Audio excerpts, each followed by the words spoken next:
অষ্টাদশ লোকসভা নির্বাচনে এবছর ভারতবর্ষে একটি ইতিহাস রচনা হয়েছে, যে ইতিহাসটি 1951 সালের পর থেকে 2024 সালের পূর্ব পর্যন্ত কোনো ইলেকশনে হয়নি। অর্থাৎ অষ্টাদশ লোকসভা নির্বাচনে উত্তরপ্রদেশের রামপুর লোকসভা কেন্দ্র থেকে এবছর যিনি লোকসভায় বিজয়ী হয়েছে 87,434 ভোটে, তিনি হলেন সমাজবাদী পার্টির মহিবুল্লাহ নাদভি।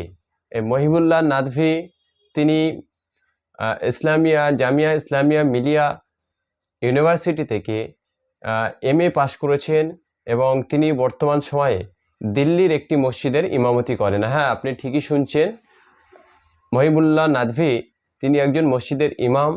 তিনি এবছর উত্তরপ্রদেশের রামপুর লোকসভা কেন্দ্র থেকে বিজেপি প্রার্থীকে 87,334 ভোটে পরাজিত করে ভারতীয় সংবিধানে বা ভারতীয় সংসদ ভবনে, যেখানে আইনসভা হিসেবে প্রচার করা হয় বা যেখানে আইন তৈরি হয়, সেখানে তিনি প্রতিনিধিত্ব করবেন।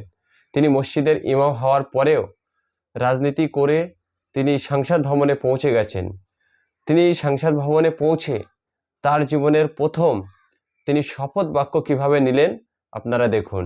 मैं मोहिबुल्लाह, जिसे लोकसभा का रुकन मुंतखब किया गया है, खुदा के नाम से हलफ उठाता हूँ कि मैं भारत के आइन पर जो क़ानून के बमूजिब तय पाया है एतक़ाद रखूँगा और उसका वफ़ादार रहूँगा।